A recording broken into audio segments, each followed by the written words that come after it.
Good evening, everyone. Welcome to Thriving Thursdays. I'm so excited. Here in Boston, it's cloudy and rainy. Tropical storm Elsa is going to be moving through, but hopefully everyone is safe and indoors. And we're excited to be here with a colleague and friend, Dr. Shannon Beach. We're going to get to know him a little bit and hear about his work that he's doing out in Oklahoma and with the Native communities. So welcome, everyone. As you know, I'm just going to go through a little bit of information about InnoPsych just for those who are new to us and who may be watching on Facebook. Welcome. As you enter, please remember to just state your name and where you're coming in from and maybe something that made you smile today. So InnoPsych is an organization that's charged with disrupting racial inequities in mental health. And our goal is to really make it faster and easier for people of color to find therapists of color. And we do that through a number of initiatives. One is through our National Therapists of Color Directory. And you see some of the faces who are on our directory. And our goal is also to really change the conversations about mental health. We really want to make mental health accessible to our communities so that we can promote healing for all, right? We deserve to be healing. We need to really think about how we can attend to our emotional well-being and set us up for good, healthy living, but also for the next generation. So that's our goal. We have a very ambitious goal this year to bring in 2021 therapists of color into our network. So we need your help, each one of you, to tell your friends and bring your friends in if you're a therapist or if you know a therapist, please remind them and encourage them to join our network. So let me stop sharing my screen and we will get the show going. So I met Shannon maybe 4 years ago, maybe 3 or 4 years ago. We are on a committee together with the American Psychological Association.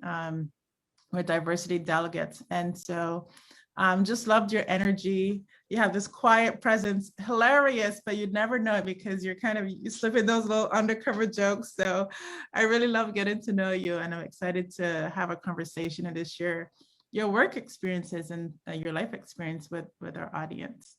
So a question that I ask everyone as we get started is kind of tell us a little bit about why, what got you interested in psychology. We know for many people of color, getting into therapy and mental health is often not the number one career. We're often told not to go pursue this career. So I'd love to hear a little bit about your why. What inspired you to pursue this field? What got you in? Was it like you knew you wanted to do it, or was it something that happened for different experiences? Yeah, I'd love to turn over to you and tell us a bit about your why. Well, sure. So first, I guess I probably need to do my brief introduction in our language, which is Chickasaw Nation.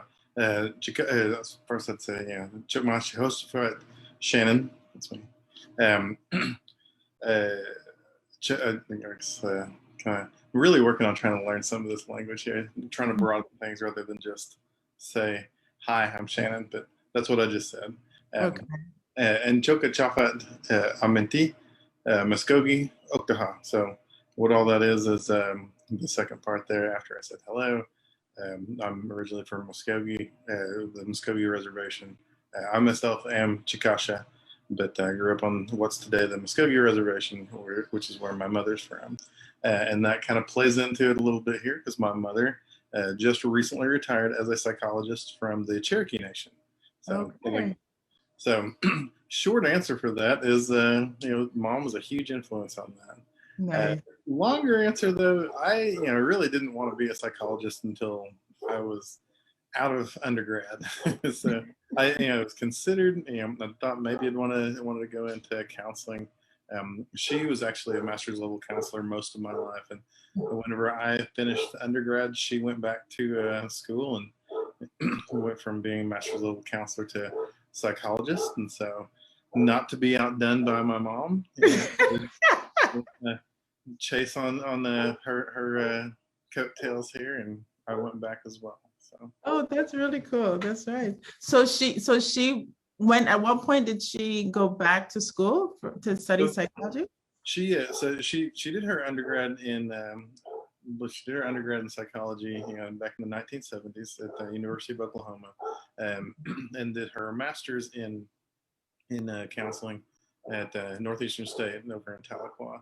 And so she finished over there around age 24, and then she went back around age 46, I believe. So it was the year after I graduated from college. She applied for her graduate program at the same time I was finishing up my undergrad. And so she went back just as soon as I have a twin brother. So as soon as my brother and I were done, she went back. Oh, wow. That's really cool. Really exciting time. She went to Oklahoma State University for her doctorate. Nice. Cool. That's amazing. Thank you for sharing that, and for also sharing your greeting and how you enter the space. So I really appreciate that. So tell us, what got you, so mom was a psychologist, and then what was the thing for you? Was it just to compete with mom? It wasn't just to compete with mom. I had been drawn to counseling, and really I wanted to be a counselor at some point. So, I got my master's a couple of years after I'd worked for a little bit with my undergrad. Just, you can't make a whole lot of money with an undergraduate degree in psychology. So, right. I decided to be a counselor, and it was while I was in my master's program. I was like, I like doing therapy, but there's a lot more that I want to do. Mm-hmm. Really got interested in the research, and really enjoyed talking with people, and not I want to make sure I clarify, not talking to people, but talking with people. Mm-hmm. And in the counseling room, we're not the talkers. Right. I think it really does afford a lot more opportunity to learn things and share things. When I was in my postdoc, I remember the director of the postdoc program. He would say frequently, as individuals with PhDs, you all are the purveyors of all knowledge. And I think that sounds a little grandiose, but as far as just what we're able to do and how we can get things across. Yeah. I love it. Self-esteem booster there. Love that. Purveyors of all knowledge. It's a big title. And where were you? You went to, which school did you end up going to for grad school? So I went to OU. I went to University of Oklahoma for grad school, and then I did my postdoc right up the road in Oklahoma City at the VA here in town. Okay. So you've stayed local. I have stayed local. I thought about going elsewhere at one point, and before I left high school, I really considered going to Brown at one point. Mm-hmm. It's just a million miles away from Oklahoma in my mind.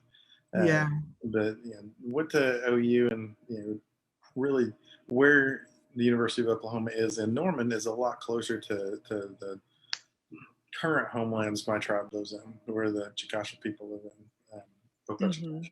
So we had a lot more opportunity to have more interaction there. I grew up on the eastern side of Oklahoma, which is not current present day Chickasaw reservations. Like I said earlier, it's the Muskogee reservations. Okay. Had a lot of friends who are Muskogee, and my mother also has some Chalagi heritage as well, and she's active with the Cherokee Nation over there. Grew up steeped in a lot of various traditions, but our connections to Chickasaw Nation were from a few people in the community, and then family. So it was really nice being a lot closer. So really just didn't want to leave the area if I could help it. So going to undergrad and graduate school at OU, and then did postdoc up the road in Oklahoma City, where I live now, and also should acknowledge that where we are now, where I live currently, is the traditional homelands and hunting grounds of the Caddo Nation, the Wichita and affiliated tribes, and Osage as well. Yeah, great. Thank you. I know it's interesting. We'll get back. I'll put a little asterisk here, but being able to name those, do the light acknowledgements when we have conversations is really important. So thank you for that. So a fun fact, I applied to, when I was doing my pre-doctoral search, and she got to visit Oklahoma. I was really interested in their child study program. So I almost, but I was like, it felt really far. And I studied did my graduate work in Mississippi. But it seemed really far. It seemed like a very small city because I visited Boston. That seemed so metropolitan. But yeah, so we might have crossed paths. Never know. I did a practicum at one point over at OUHSC or in the Child Study Center. Yeah, yeah. Do a lot of great. Yeah, I was really impressed with the work. So tell us about. Go ahead. I'd forgotten that you went to school in Mississippi because that's where my tribe's traditional homelands are. Prior to removal in 1837, Chickasaw. Oh, I didn't. Oh wow. Okay. Well, thank you for that. Yeah, I didn't realize that. Yeah. So what do you do now? Tell us a little bit about your day to day. How do you spend your time? I know you've also done. So yeah, I'd love to hear that. I know you did your research on kind of family structure. So if that's not what you do, we'd also love to hear about some of your research.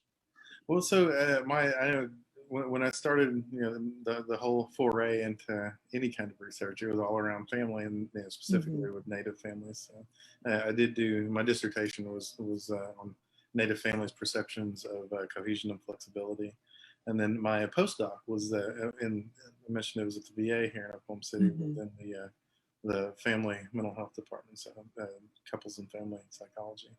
Yeah, really. Big fan of family work in general to start with, but really I'll tell you, family work's great, but I absolutely love couples work. Couple work is fantastic. Ooh. I still try to see couples when I can. I'm not able to in my current position, which we can get to that in a minute, but not able to as much as I'd like to. I worked with the Citizen Potawatomi Nation, who they are in Shawnee, Oklahoma. It's about 45 minutes away from where I live now. I worked for Citizen Potawatomi Nation for all total about 3 years, I guess it was. Okay. Did a lot of work there with Native families and couples, more so couples than any other I guess demographic. Yeah. I really love couples work. Couples work is great, and I think when it comes to Native families, that's really where a lot of the foundation comes from. All the time that. And the most important relationship in a family is the relationship from the matriarch and the patriarch, from the two people which I guess some people argue you can't have both, but I guess from the two leaders in the family, everything kind of disseminates from there. I guess to draw from something I said earlier, in the family, they're the purveyors of all knowledge. So you really so tell me a little bit about so it sounds like just being able to navigate and help. Yeah, tell me a little bit about what about working with couples excites you. I could see the passion, I could see it light up in you. Well, yeah, couples are the easiest and hardest people to work with. I'll say that. Yeah. Sometimes all you need someone who's married, yes, or in a long-term relationship, yes. Sometimes all you need to do is turn the chairs toward each other and just kind of help them talk. That's pretty rare. Most of the time, there's a lot more to it. But just there's so many things people don't understand about relationships that, especially when you think about things that are kind of more traditional ways. And when I say traditional, not necessarily just within, say Chickasaw culture, but traditional in various cultures and kind of traditional ways of looking at relationships.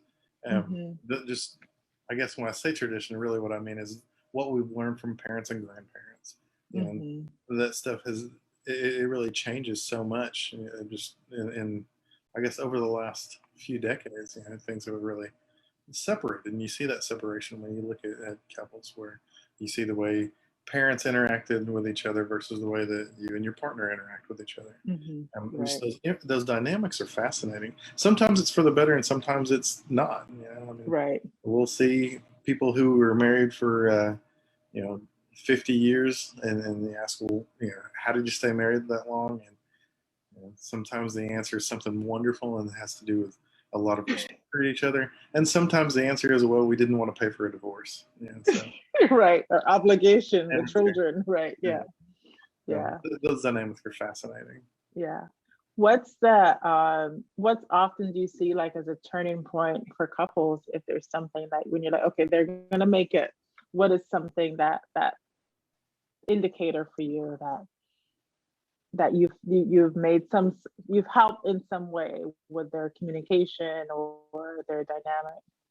I think when we see couples who are really in trouble with each other, for me, the biggest thing I see whenever I see that change, when you can see that kind of snap with that light bulb moment, is when you see the people who are involved in the relationship really start to understand how to value one another's values. Yeah. Mm-hmm. And not necessarily even have the same values, but just value that other person's values. Mm-hmm. I mean, there's so many things that couples will have as various points of contention that they really come from not understanding the other person's values. Mm-hmm. And so Mm-hmm. once Yeah, being once you see open. that change, Mm-hmm. things are just 180 degrees. Mm-hmm. Any day, and I would say 99% of the time, but it's only because I don't like to talk in absolutes. I've never seen anything different where if you have a successful, like a really successful story, that it didn't have to do with that respect and understanding each other's value. Yeah, yeah. Okay, great. So now you do say a little bit about the work that you're doing now. So I actually just changed positions recently. So well, say changed positions, changed employment. So I went from working with that tribe for their working with tribes is always a challenge, one way or the other. Yeah, population's great. I love the population there, but tribal politics are different everywhere you go. So about as much as I'll say about that. Yeah, needed a little bit more of a change. So I was really fortunate to find the job that I have now. Um, where I am now, I am the lone psychologist amongst a group of family medicine physicians. Um, Okay. it is in a family medicine residency, so it's a training program where we have 27 medical residents, and then faculty. I'm not even sure how many faculty there are Okay. in my head. I'm one of about 8 or 10 faculty members. Only one who's not a physician. So Okay. my job is if there are psychology questions, then I'll answer the psychology questions. But for the most part, it's jumping in to help different didactics around psychology issues. Nice. That has been really wonderful. I couldn't ask for a better group of people to work with. Um, it's a pretty homogenous group of people I work with. Right now, I'm the only ethnic minority in our group, but we have a couple more who are coming on board here in the next couple months. So it'll be more, more I guess faces who look more like mine when I look in the room, and that's always comforting. Okay. That's definitely a change. I mentioned that just because it is such a shift going from a tribal facility to a non-native facility. But I was going to say, yeah, it sounds very different than all the experiences that you've had in your training and then your professional life. Yeah, and there's definitely a challenge with it in terms of kind of, I guess, navigating how to express certain things that are psychology related. Right. Used to being in a group of people who we all kind of have the same language. This group of people, they all have a very foreign language to me. Right. There's only so much that you can get from watching Grey's Anatomy, right? I told y'all he's funny. So who do they see? Do they see native population as well, or? So the hospital I work in is it's a SSM, which the SSM is it's a large organization who has hospitals all throughout. In Wisconsin, Illinois, Missouri, and Oklahoma.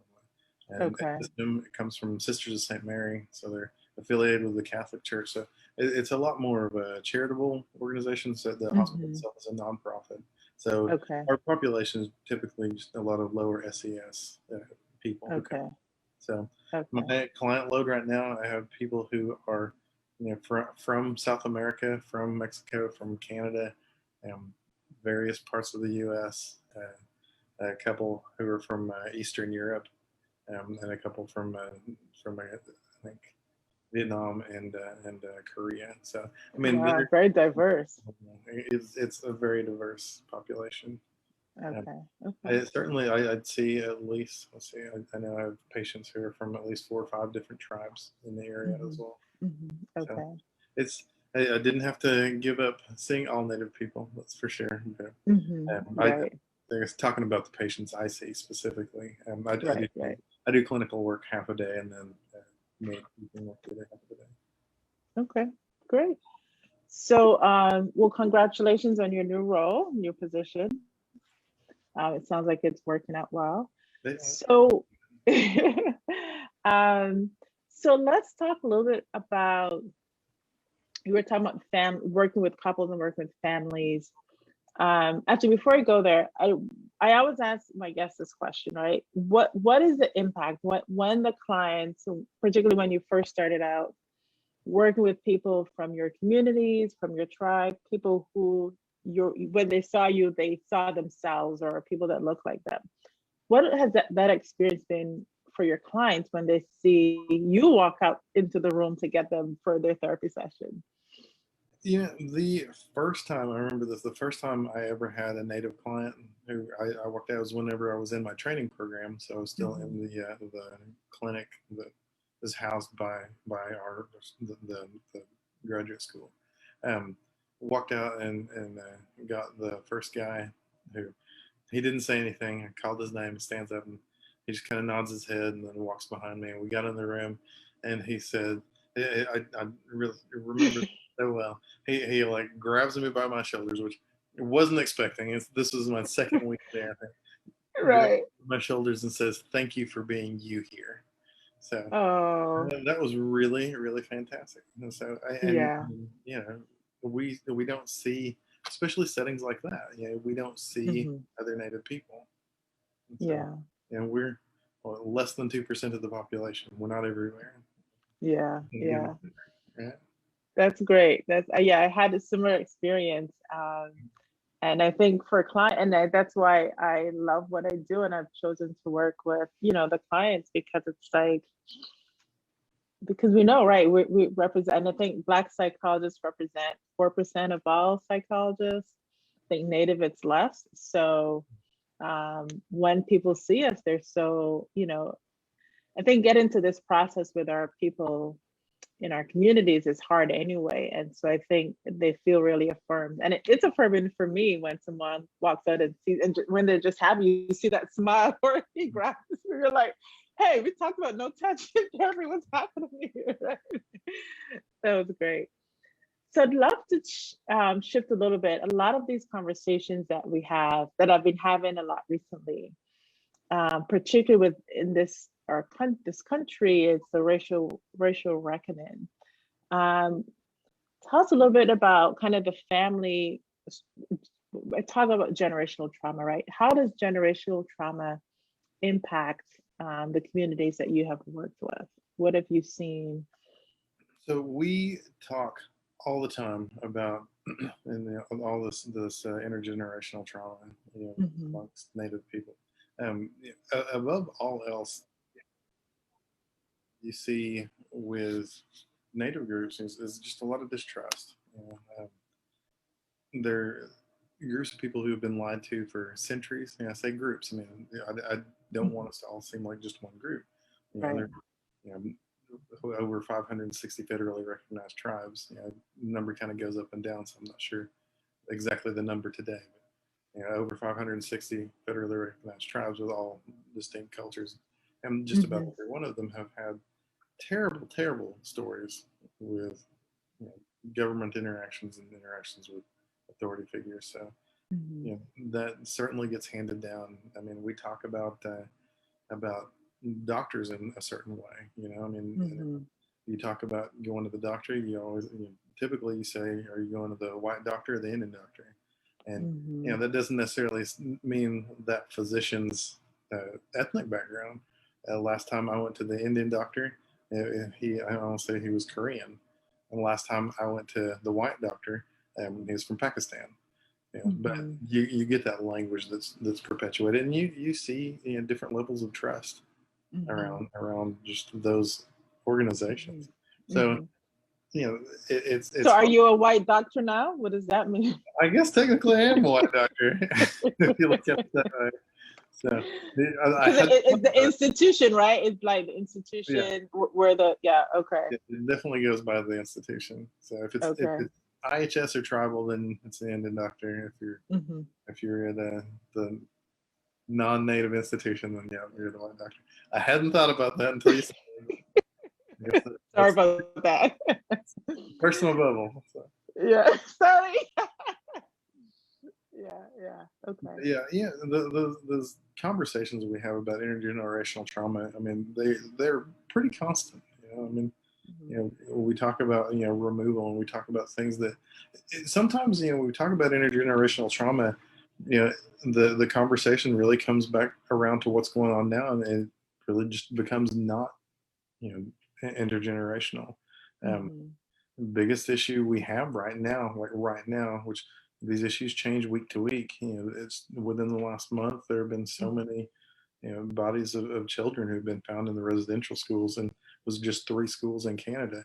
And there are I can't remember the exact number. There are far more than 500 of the residential schools across the United States and Canada together. So Right. who knows how much is out there, and that's been a huge deal. That's been something where the boarding schools, we usually identify as boarding schools. Canada, they say residential schools.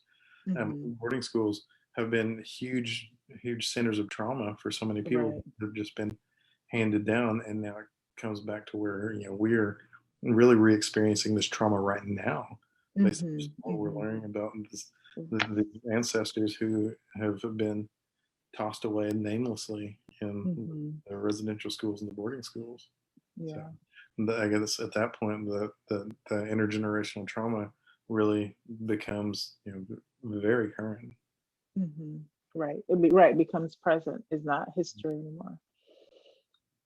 And what are some things that have you found helpful to help family, particularly in your work, right? How do you integrate Native practices within your own, like, we talk a lot about like, how do we decolonize therapy? How do we integrate, practices that we know people will connect to, right? I talk about this retraining that I've had to do from when I learned what I learned in school. And then when I went out to work, one of my first settings, I learned that, okay, I need to translate it. There are things that I have to adjust. It's not mapping on. So what are some ways that you've adapted kind of how you were trained to how you practice now? I think when you say that, it really, there was that article that I guess an interview, the Kenneth Hardy interview, where he talks about how we're trained to be pretty good white therapists. And that's definitely true. You get trained those ways, and you kind of forget some of the things that are pieces of culture that you know from being around other people in various groups, and from just your own upbringing. Kind of forget that a little bit when it comes to, well, if it's not evidence-based, we can't touch it. Right.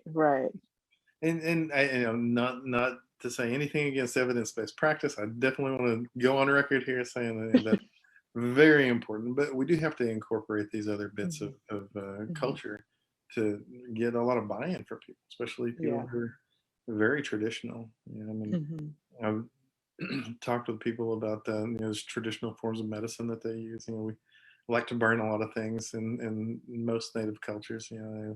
For us, using cedar and sweetgrass and sage and tobacco are pretty sacred things. Less burning with the tobacco, but that is occasional for ceremony. But we burn these things to have for good medicine. Certain things will carry our prayers in different ways. Sometimes we have things to bring in good spirits, and we talk about those things in our sessions. I think one big thing is that we're really taught to listen, in our programs, and that sounds like it's going to be great everywhere. But we do, with some, some different tribal groups, you need to be a little bit more authoritative. You just kind of have to figure out, what groups you're working with and how traditional they are, and really we have to adjust things based on that. quite a bit. So that's been one of the biggest things as far as, I guess, getting away from those practices through education and then coming back. Right. When you come back home, it's like, nope, got to change things up. So you talked about, because I want to just amplify what you said. Sometimes, I remember also, going through taking the one multicultural course in graduate school. There's a chapter on working with Black people, a chapter on working with then was Hispanic people, right? And so you also just highlighted, like, even though you're Native, within different tribes or nations, everything is going to map on it exactly. So you have to kind of adapt, right? And understand who's in front of you, what they're bringing with them. So tell us a little bit about how you've been able to navigate, because it sounds like you've worked with different tribes, different reservations, how you've been able to navigate that. Yeah, I think really the most traditional way, since we're people just steeped in oral tradition, is to just ask the questions and ask, say, look, I'm not so familiar. And I had a patient once who it was from a tribe I'd only heard of, who was in Oklahoma for work. Moved here for work, and this tribe is traditionally and currently in I think it's Northwest Oregon. So I had never had any interactions with that. So we had to spend basically the first session just kind of talking about his people and his culture and his background. And I know some people will tell you, oh, that's really not what therapy's for, but we have to do something to, if you just chalk it up to building rapport, people kind of get on board with that.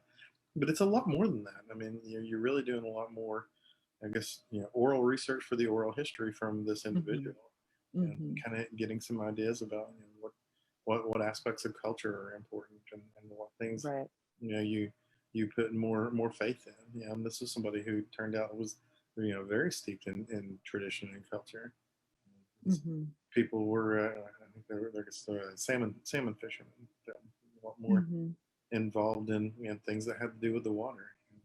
My tribe was less involved with things like that, so those weren't ways that I understood. A lot of this though, I mean, there are a lot of tribes in Oklahoma, so you learn about a lot of this from just interacting with other people.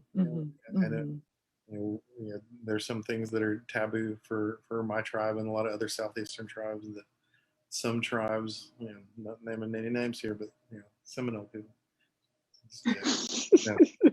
And actually, that does stand out, because there are some things that are very opposite between a lot of southeastern tribes and Seminole culture and Seminole tradition. I was making a joke, but it really yeah.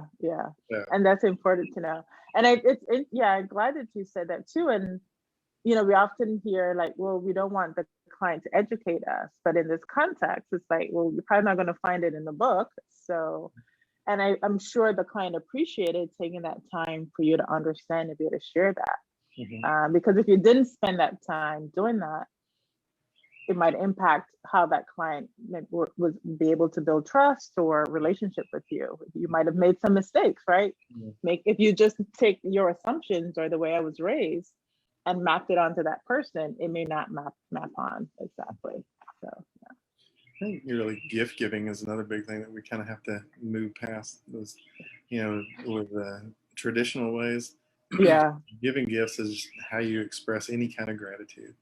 We talk about gratitude as being sacred all the time. It's something that, and our word for it, I would say it's Halitapa, it's sacred.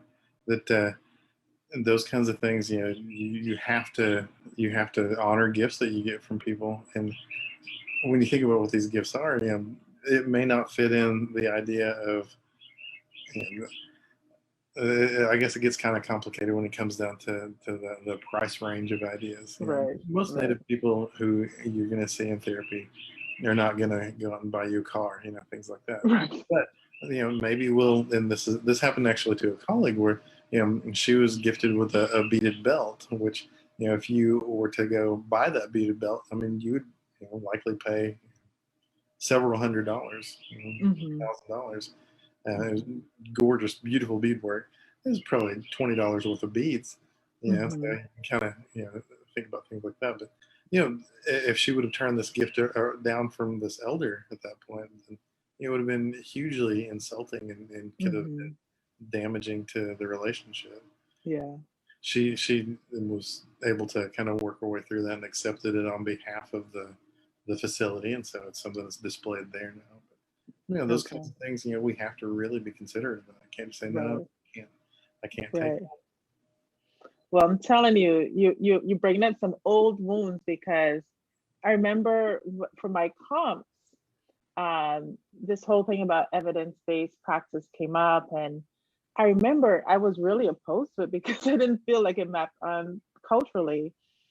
And the person who taught the multicultural course was a white male who talked about how bigoted his family was. And he had issues with my perspective. But that's a story for another time. I'm working through it, y'all. But yeah, I mean, I think there's so many examples of that, and where we've had to figure out like what, who designed the ethics, who was in the room when the ethics were designed. We weren't there, right? And how are we adapting it to us, and not then also us not feeling bad or guilty or doing something that's culturally or will damage the relationship. I think being able to connect with our cultures in that way.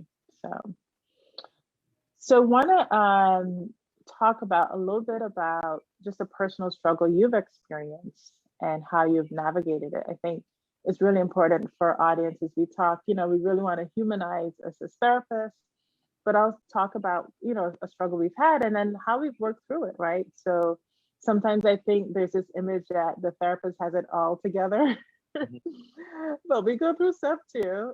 So yeah, I'd love to hear you share something that you've had to navigate. Yeah, I'm sure there are a million different things I could name it. I know the biggest struggle recently has been just in trying to practice as somebody who's devoted to diversity education with our state legislature. There have been a few things that have been enacted that are really hindering what we're able to do right now. There's definitely a big push to make sure that everybody, I guess, in our public school system stays away from critical race theory. Oh my God. Well, we recently had that go through with legislation and with the support for it from the teachers union. There's been a lot of push in the last few days to let's really make sure we get in there and get critical race theory out of our schools. And so just right now we're trying to get diversity CEs as a requirement for psychologists in Oklahoma. And that's something that our division in the Oklahoma Psychological Association is really working for. We have a meeting this Sunday afternoon about it. So really trying to push for it. And I mean, that may sound like just kind of here's just something to throw out there because you're supposed to say that as a psychologist, but this is something that's really important to me. And I have taken this really hard in the last couple of months. Whenever they'd said, hey, publicly funded institutions can't provide this kinds of education. What does that mean to us when we're asking the state legislators said that, to say, okay, yeah, you guys should require that for what you do for a living. Yeah. And I mean, our argument's always going to be, regardless of how you feel about educating our children, this is something we have identified that we need because we know people are different. But it's frightening. It's scary to think that this is something we have to try to get people. So I really, honestly, I really kind of shut down about things as far as advocacy goes for about a month or so. And here within the last month, I've really been able to kind of talk through it and work through it with helping people around me. It helps to have so many psychologists around you, for sure, especially who support these issues. Yeah. I mean, that's something that has been a big struggle for me personally. And I'm not even going to say professionally because it means that it's personal. Right. So trying to work through that has been tough. Yeah, I I definitely agree and connect, because it's the idea where we're in this kind of racial reckoning, and you're saying, well, we don't want to acknowledge the truth of what has happened. We don't want to talk about it. It's like, you haven't talked about it for centuries. Like, so you want to like make that a law that you continue not to talk about it. So yeah, very painful for sure. I know a lot of people who around Indian country have said things lately where, it's terribly ironic that, we're going through this right now as, we're finding these bodies that need to be repatriated and Right. given appropriate ceremonial burials. Yeah. Yeah. Because of the things that we're not supposed to talk about. Talk about, yeah. Yeah. Yeah, that's really hard. And I can see how you kind of withdraw. I've been I'm excited to hear that you are working to make some diversity continuing education as part of the state law. I think that's something we've talked about in Massachusetts, but we haven't really done anything. I feel like I feel like it's something that I'm professionally and personally really want to do, but I have to find the energy, right? Because it takes a lot of work, and it requires collaboration. Definitely taxing. Yeah. So one of my last questions for you, what are some things that you do for self-care? What are some things that you do for healing, whether for yourself or practices that you use with clients? Let's talk a little bit about healing practices in your work. I will tell you the two biggest things that I do with patients for self-care right now are going to be around mindful meditation and journaling. And I'm definitely passionate about those because I certainly use them for myself. I've got, I look over to the side here, I've got 2 journals that are full sitting beside. I've got a couple of pocket-sized ones that I can, in fact, do on the other side of the room as well. A couple pocket-sized ones, a couple of full-size journals. So, I am a big fan of writing about my day. Just kind of Nice. doing something where that. Yeah, I tell people this all the time. We can type just about as fast as we can think, and we can text just a little bit slower than that. But whenever we write, this is definitely what it does to me. It really makes me stop and I guess, well, not stop, slow down, and process those thoughts a little bit better. So that is incredibly healing. I am a huge fan of journaling. Nice. Work out things that I don't understand going on in my head all day long. It gives me a chance to really just, I don't know, get things where they're workable for me, and so that I can remember things for myself better. I think somebody said one time, I can't tell you where the quote comes from, but that I don't write so I can remember tomorrow. I write so I can remember now. Just that act of doing. Okay. Really helpful. I also got a rowing machine not too long ago. So it's I also got a rowing machine not too long ago, and that's been really great for physical and mental health stuff, I think. Nice.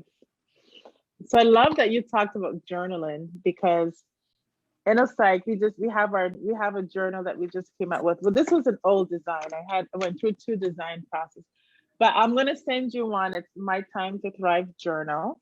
And there are lots of blank spaces, but there are also quotes. I love quotes. So there's some quotes interspersed. So I'll send you one of those. So I hope you'll use it.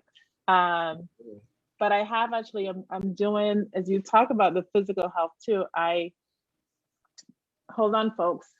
I'm training for a 5K. I told them I'm in training. They're like, "Oh, you're gonna run a marathon?" I'm like, "Come on, people, no, don't get too wild on me." But I'm training for this 5K, and we actually, so on Saturday, I'm gonna talk about. I was like, "What can I talk about with them for Mental Health Awareness Month?" So I actually had decided I was going to talk about journaling and the importance of journaling, particularly during this process. For many people, it is transformative, right? For myself, thank you, Kelly. I am not a runner. I don't see myself as a runner. My husband started running a few years ago in his midlife crisis. And he kept, come run with me. I'm like, no, I'm all set. But something about this time, I'm like, I'll do it. And I went to the people that got me, because they asked me to be part of the planning committee. And like, I think that's how I got involved. And it's like, there's like, start slow, start at a small, you can start by walking, you can start by jogging. And I thought it was really a great way to enter it. And so I'm getting into it. But the process of writing and journaling through that transformation, I think, is really powerful too. So I'm so glad that you said that. So the quote you said was, you don't write to remember. I don't write to remember tomorrow. I write to remember now. Remember now. Okay, I like that. We're gonna definitely drop that. Find who quoted that, because I love that. I'll look into it. And then you do Rowan. So that's great. Awesome. There's a question. So we have some questions. So let's see what folks have been sharing. And thank you all for tuning in. A question here. Okay.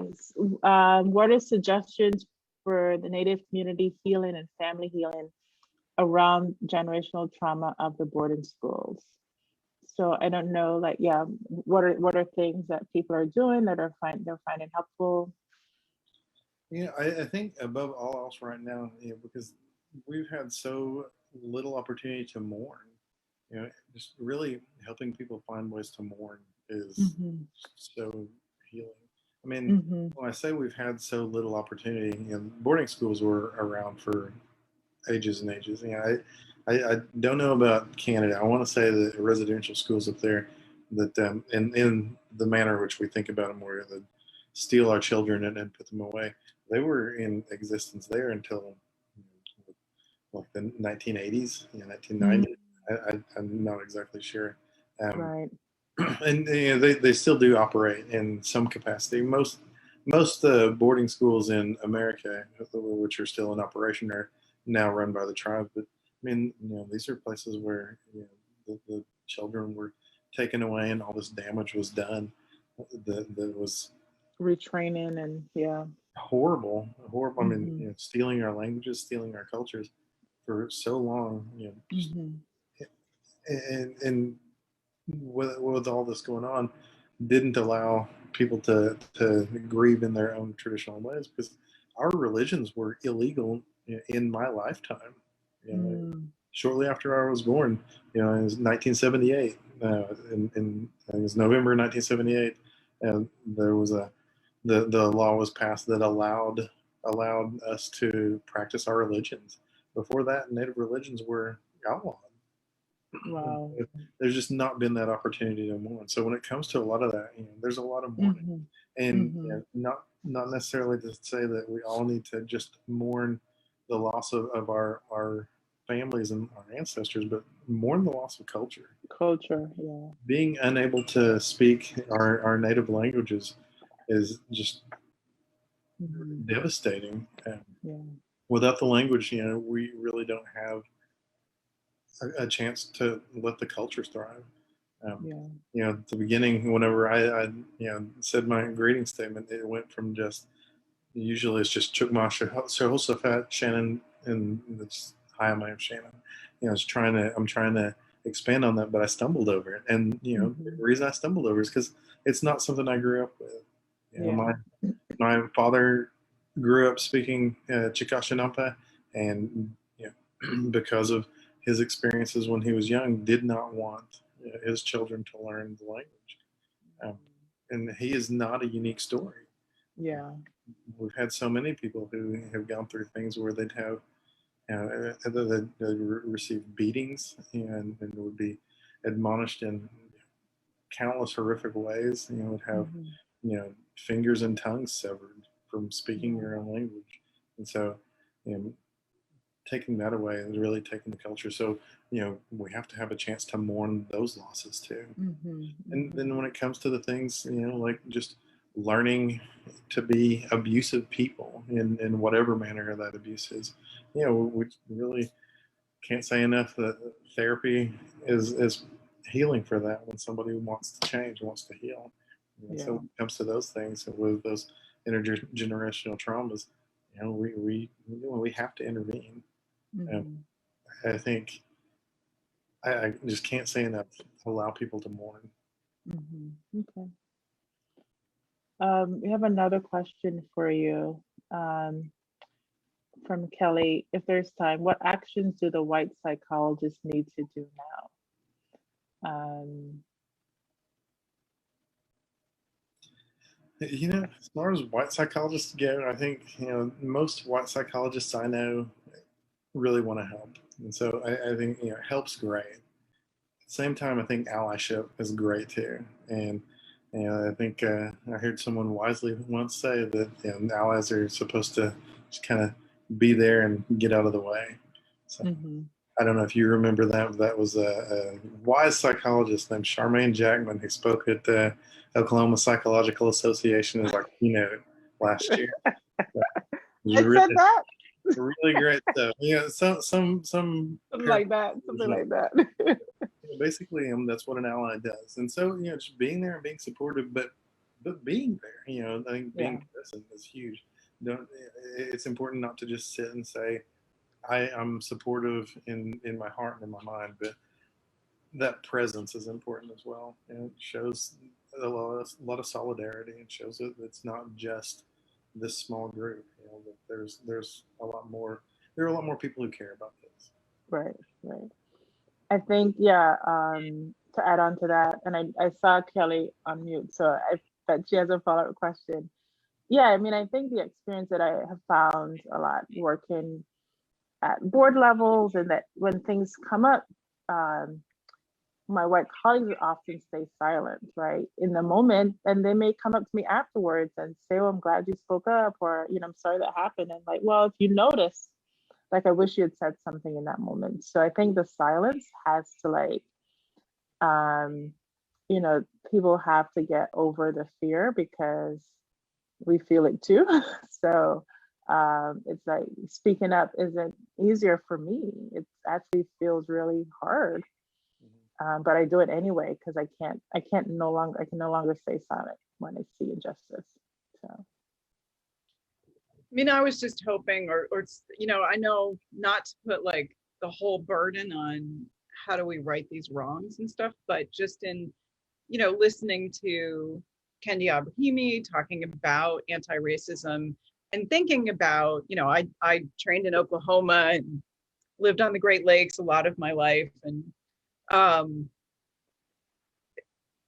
as a culture so silenced and so appropriated, and the culture kind of like, we're gonna take this and we'll take that, and this is, and I think we don't know like what we don't know, and we don't know as much about how to identify where that's continuing. I mean, I think it's easy to say the reasons why this profession is overwhelmingly white. That's not hard. It's a dollar sign and other things that all go with that. But, I think that we need to talk more about how to unsilence. And when you're talking about generations of silence, that's sort of where. So I know it's almost 8, and I want to respect Dr. Beach's time. So that's definitely, ongoing conversation. And I say, do the work. There are lots of workshops out there. Gather with other white folks and have conversations, right? So, I'm constantly, I'm always learning. I learn a lot, even though I do a lot of diversity work. So always looking for training that I can go to, connect with a group of people that I haven't before. So I think the work is ongoing, and we just have to see it as part of the work and part of the field, and not like something extra. Like, if I'm going to be a good psychologist, then I need to do some of this work too. Even if they're populations you're not going to work with or you don't work with, having that knowledge is really helpful. So I know there's one other question, but maybe I'll put it out there. Maybe Shannon and we can talk offline and figure out how to respond. The question was, my organization does some work with Native populations on evaluation of language immersion in schools. And we've been made aware that when meeting with various tribes, that meetings shouldn't be timed per se. how do you balance staying in the moment with a client and the business of an appointment schedule? Yeah, I will tell you this. I think I've got a kind of a brief thing. Doesn't encapsulate all of this, but for me personally, like I don't have a clock in my office. I don't. Matter of fact, if it weren't for the oven and the microwave, I wouldn't have a clock in my house. I don't like to have clocks, but there is one tool that I do have that helps with that. My brother, let's see if we can find it. My brother tells this joke when he speaks in front of people. He's a librarian and he'll speak in front of groups a lot. And the joke goes this way: it's like, how does an Indian on one mountain talk to an Indian on another mountain? We have cell phones now, so I think for me, I'll talk about that for a couple of reasons. One, I think it definitely speaks to resilience and who we are. But two, it's a great tool to set alarms for when things need to happen. And I always explain to patients, like I don't have a clock in here. I don't like to have a clock where I do counseling because I don't want, the time to impede anything, because we need to be where we are when we're supposed to be. And this is it. This is when we're supposed to be here. However, to respect other people's time, I do keep my alarm set, and so it'll go off a few minutes before the end of the session. That way we know we've got a few minutes to wrap up, so we can be respectful to other people. That's how I balance that kind of thing. It works out great with Native people. Some people, they need to have their clocks around, and we'll look at their watch, 20 times during the session. Yeah, for the most part, especially working with Native people, that's typically a pretty big hit. Yeah, good. All right. Well, it's been wonderful talking with you. I feel like we could talk for another hour and have lots to talk about, but I appreciate your time, and it's good to see you, and hopefully we get to have a conversation, a meal together at some point when things are reopened. So thank you so, and I'll get your address. I'll send you a journal. So you wanted the InnoPsych journals.